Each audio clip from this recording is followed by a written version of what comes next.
ఉదయకాలపు దేవుని ప్రత్యక్షత.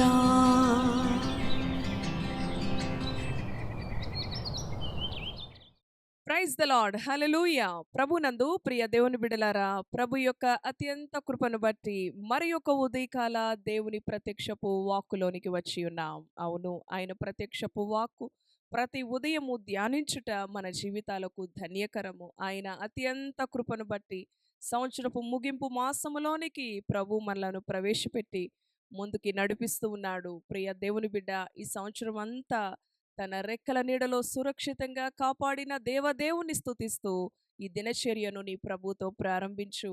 పరిశుద్ధ గ్రంథములో మత్తయి సువార్త 31-32 వచనములను ధ్యానం చేసుకుందాం. కాబట్టి ఏమి తిందుమో, ఏమి త్రాగుదుమో, ఏమి ధరించుకొందుమో అని చింతింపకుడి. అన్యజనులు వీటన్నిటిని విషయమై విచారింతురు. ఇవన్నీ మీకు కావలెనని మీ పరలోకపు తండ్రికి తెలియును. కాబట్టి మీరు ఆయన రాజ్యమును నీతిని మొదట వెదకుడి, అప్పుడు అవన్నీ మీకు అనుగ్రహింపబడును. హల్లెలూయా. దేవునికి స్తోత్రం. మీ పరలోకపు తండ్రికి తెలుసు మీకు ఏమి కొరత ఉన్నదో, ఏమి కొదువ ఉన్నదో, ఏ కష్ట పరిస్థితిలో నీ ఉన్నావో. ప్రియ దేవుని బిడ్డ, ఈ ఉదయకాలము అన్య జనుల వలె మనము చింతించవద్దని ప్రభు మనతో మాట్లాడుతూ ఉన్నాడు. అవును, అన్యజనులైతే ఉదయము లేచి దేవుని ఎరుగని ప్రజలు, విశ్వాస జీవితములో దేవుని పట్ల నమ్మిక లేని ప్రజలు ఏ విధంగా చింతిస్తారంటే, అవును, ఏమి తిందుమో, ఏమి త్రాగుదుమో, ఏమి ధరించుకొందుమో. అవును ప్రియ దేవుని బిడలారా, మరి ఉదయము లేచి పరుగులు తీస్తూ ఉంటారు కదండి. చాలా రాత్రి తర్వాత వాళ్ళు విశ్రమిస్తూ ఉంటారు, అయినా కూడా వారి కష్టార్జితము వ్యర్థమే అని దేవుని వాక్యం చెప్తూ ఉంది. వారు వేకునే లెగుస్తారు, మరలా చాలా రాత్రి తర్వాత వారు నిద్రిస్తారు. అంత కష్టపడినప్పటికీ వారి కష్టార్జితము వ్యర్థమే. అవును, పరలోకపు తండ్రి అంటూ ఉన్నాడు కదా, వాటిని గురించి అన్యులు చింతిస్తారు. కాబట్టి నీవు అన్య జనాంగము వలె చింతించనవసరం లేదు. భవిష్యత్తు గురించిన భయం అవసరం లేదు.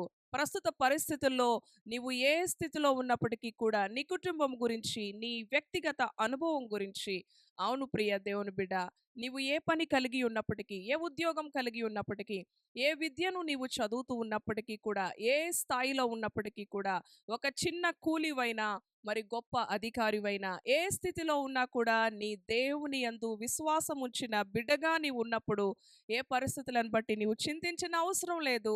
వీటన్నిటిని గురించి చింతించడానికి అన్యజనుల వలె మనము ఉండకూడదు.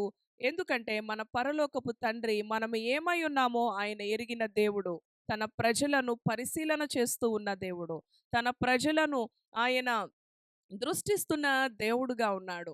ఎంతోమంది అంటారు, నా కష్టం ఏం తెలుసండి మీకు, నా బాధ ఏం తెలుసండి, నా రోగము ఏం తెలుసండి, నా కన్నీరు ఏం తెలుసండి అని ఎంతోమంది చెప్తూ ఉంటారు. ప్రియ దేవుని బిడ్డ, నీ కష్టము, నీ రోగము, నీ బాధ, నీ కన్నీరు నీ సొంత వ్యక్తులకు తెలియకపోవచ్చు, నీ సొంత బిడ్డలకు తెలియకపోవచ్చు, నీ బంధువులకు తెలియకపోవచ్చు, కానీ నిత్యము అనుక్షణము నిన్ను గమనిస్తున్న దేవుడు, కునుకక నిద్రించక కాపాడుతున్న నీ దేవుడు ఎరిగి ఉన్నాడు. నీ పరలోకపు తండ్రికి తెలుసు నీ సమస్య. నీ పరలోకపు తండ్రికి తెలుసు నీ యొక్క మరి బాధ. అవును, నీ కష్టము, నీ కన్నీరు ఆయన చూస్తున్న దేవుడు. కనుక వీటిని గురించి మీరు చింతించొద్దు, నేనున్నాను, మిమ్మల్ని పోషించేవాడను. పై వచనాల్లో ఉంటే, పై వచనాల్లో గమనిస్తే ఆయన అంటున్నాడు, ఆకాశ పక్షులు నేను పోషించట్లేదా, అవి వెత్తవు, కోయవు, కొట్లలో కూర్చుకొనవు, అయినను శ్రేష్ఠులు. ప్రభు అంటున్నాడు, వాటికంటే మీరు శ్రేష్ఠులు కారా, ఎందుకు మీరు చింతిస్తారు? మీరు చింతించడం వలన ఒక మూరెడు ఎక్కువ చేయలేరు, తక్కువ చేయలేరు. ఒక వెంట్రుక నలుపుగాను తెలుపుగాను మార్చలేము. ఎందుకు మన చింత? మన చింత మన నష్టానికే. మన చింత వలన మనకు అనారోగ్యములు, మరి ఎన్నో అసమాధానకరమైన నెమ్మది లేని పరిస్థితులు. అవును, దేవుని యొక్క ఉద్దేశము అనుదినము నీవు ఆయనలో ఆనందించాలి. ప్రతి ఉదయకాలము లేచి సంతోషముతో నీ దేవుని ఘనపరచు. తద్వారా ఆయన నీకు విడుదలిస్తాడు. నీ చింత నుంచి నీకు విడుదల, నీ సమస్య నుంచి నీకు విడుదల, నీ వ్యాధి నుంచి నీకు విడుదల. నీ ఆధ్యాత్మిక జీవితము ఒకవేళ పడిపోయినదా, ప్రార్థనలో, వాక్య ధ్యానములో, దేవుని స్తుతించుటలో, దేవుని సన్నిధికి వెళ్ళుటలో ఒకవేళ అవును. ప్రియ దేవుని బిడ్డ, నీవు బలహీనంగా ఉన్నప్పటికీ మరలా ఆయన నిన్ను లేవనెత్తగలడు. ఏ స్థితిలో నీవు పడి ఉన్నా ఆ స్థితిలో నుంచి ఆయన నిన్ను ఆశీర్వదించే దేవుడు. ఆయన నిన్ను గనపరిచే దేవుడు. అయితే ప్రభు అంటున్నాడు కదా, మొదట నా రాజ్యమును నా నీతిని మొదట వెదకడి కదండి. ఆయన రాజ్యమును నీతిని మొదట వెదుకుటలో గొప్ప ఆశీర్వాదం, గొప్ప ఐశ్వర్యం, గొప్ప సమాధానం, గొప్ప సంతోషం మన జీవితాలకు లభిస్తాయి. ఉదయం లేచి ఏం తిందాం, ఏమి వండుదాం, మరి అవును ప్రియ దేవుని బిడలారా, ఏమి ధరించుకుందాం, వీటి కొరకే మనుషులు ఎంత ప్రయాసపడినా మరి సొలొమోను అంటూ ఉన్నాడు, గాలి కొరకు ప్రయాసపడినట్లే భూమి మీద ఉన్న ప్రతి జీవి, ప్రతి మనిషి, అవును ప్రియ దేవుని బిడలారా, ఏమి సంపాదించుకున్నా మరి అవును ఏది కూడా మనము తీసుకొని పోలేము. ప్రతిదీ ఇక్కడ విడిచిపెట్టాల్సిందే. ఎంతో మంది రేయింపగళ్ళు కష్టపడతారు, ఆస్తిని సమకూరుస్తారు, వారు నిద్రించరు, ఆహారము తినరు, కష్టము కష్టము కష్టము. కానీ వారు అనుభవంలోనికి రాకముందే వారి జీవితాలు ముగించబడడం. అవును ప్రియ దేవుని బిడలారా, అలాంటి అన్యజనుల వల్లే మన జీవితాలు ఉండకుండా ఆయన రాజ్యమును నీతిని వెదుకుటలో ఆనందం ఉంది. ఆయన రాజ్యమును నీతిని వెదుకుటలో సమాధానం ఉంది. ఆయన రాజ్యమును నీతిని వెదుకుటలో విడుదల ఉన్నది. కనుక దేవుడు మనకు ఆజ్ఞాపించిన రీతిగా మీకేం కావాలో, మీకు ఎప్పుడు అనుగ్రహించాలో, మీకు ఏది కావాలో నేను ఆల్రెడీ నిర్ణయించేశాను. మిమ్ములను తల్లి గర్భములో రూపింపబడక మునిపే మీ యొక్క అంతమును కూడా ఆయన ఎరిగి ఉన్న దేవుడు, ఆరంభమును ఎరిగి ఉన్న దేవుడు, మన కొరకు సమస్తమును కూడా ఏర్పరిచిన దేవుడు. కనుక ప్రియ దేవుని బిడ్డ, ఆయన రాజ్యమును వెతుకు, ఆయన నీతిని వెతుకు, నశించిపోతున్న ఆత్మల కొరకు దేవుని సన్నిధిలో ప్రార్థించు. అవును, ఆయన యొక్క హృదయం, ఆయన యొక్క ఆలోచన మన ఆలోచనగా, ఆయన భారం మన భారముగా. పాపులు, ఆయన అంటున్నాడు, నీతిమంతుల కొరకు నేను రాలేదు, పాపుల కొరకు వచ్చాను కదండి.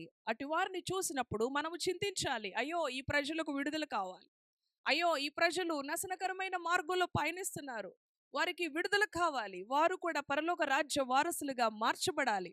అలాంటి చింత మనకి ఉండాలే కానీ ఏమి తిందమో, ఏమి త్రాగుదమో, ఏమి ధరించుకుందమో. అవును, ఆయన రాజ్య విస్తరణ కొరకు పాటుపడటంలో, ఆయన రాజ్యమును నీతిని వెదుకుటలో ప్రభు బిడ్డలుగా మనం ఉన్నప్పుడు ఆయన మనకు సమస్తమును సమృద్ధిగా అనుగ్రహించే దేవుడు. మన చింత యావత్తు ఆయన పైన వేసి అనుదినము ఆనందముతో సంతోషముతో మన దినచర్యను మన ప్రభుతో ప్రారంభించి ముందు కొనసాగుదాం. ఆయన రక్షకుడిగా మన కొరకు ఉద్భవించి ఉన్నాడు. అందరికీ సంతోషాన్ని కలిగించే అనుభవం, నెమ్మదిని కలిగించే అనుభవం, శాపాన్ని కొట్టివేసి ఆశీర్వాదంలోనికి నడిపించడానికి రక్షకుడుగా ఈ లోకానికి వచ్చిన మన రక్షకుని యందు ఆనందిస్తూ ముందుకి కొనసాగుదాము. ఇటు మాటలు ప్రభు మన వెనుకడిలో దీవించునుగాక. తలలు వంచండి. దయగలిగిన తండ్రి, పరిశుద్ధుడా, నీ పరిశుద్ధ నామానికి వందనాలు. ఈ ఉదయకాల ప్రత్యక్షపు వాక్కు ద్వారా మమ్ములను దర్శించి ఉన్నావు. అవును ప్రభువా, అన్యజనుల వలె ఏమి తిందుమో, ఏమి త్రాగుదమో, ఏమి ధరించుకుందమో అని ప్రభువా మేము చింతించకుండా, అవును నాయన, నీ రాజ్యమును నీతిని వెదుకుటలో మాకు ఆశీర్వాదం ఉన్నది ప్రభువా. నీ అందు నిశ్చయత కలిగి, నమ్మిక కలిగి, నా ప్రభు నా చింతను గురించిన ఆలోచన ఆయనకు తెలుసు, నాకు అవసరం లేదు, ఆయనలో నేను ఆనందించాలి. నా ప్రభు నా కొరకు రక్షకుడిగా ఈ లోకానికి వచ్చి నన్ను విడిపించాడు, నా జీవితాన్ని సంతోషభరితముగా చేశాడు, నన్ను ప్రతి వ్యాధి నుంచి, ప్రతి సమస్య నుంచి, ప్రతి శాపము నుంచి కొట్టివేయడానికి ఈ లోకానికి నా రక్షకుడు వచ్చి ఉన్నాడు. కనుక నాకు చింత అవసరం లేదు. ఆయన రాజ్యమును నీతిని వెతుకుటలోనే నా జీవితము, నా ఆలోచన ఉండాలి, నా తృష్ణ ఉండాలి అని. అవును ప్రభువా, ప్రతి బిడ్డ, ఈ మాటలు విన్న ప్రతి బిడ్డని ధైర్యపరచండి, ఆదరించండి. వారి సమస్య నీకు తెలుసు నాయన, వారి కన్నీరు నీకు తెలుసు నాయన, వారి భారము నీకు తెలుసు నాయన. నీ బిడ్డలను విడిపించండి. ఆదుకునే దేవుడో, విడిపించే దేవుడో, నిలబెట్టే దేవుడో, విజయమిచ్చే దేవుడో, సంవత్సరం ముగింపులో నీ క్షేమమును, నీ సమాధానమును మెండుగా అనుగ్రహించు నాయనా. నీ యొక్క ప్రభువా నాయన కాపుదలను నీ బిడ్డలకి అనుగ్రహించు. ఈ దినం నీ బిడ్డలు తలపెడుతున్న పనిలో గొప్ప విడుదల, సమాధానము, జయమును అనుగ్రహించమని యేసు నామములో ప్రార్థిస్తున్నాము తండ్రి. Amen, amen. Praise the Lord. God bless you.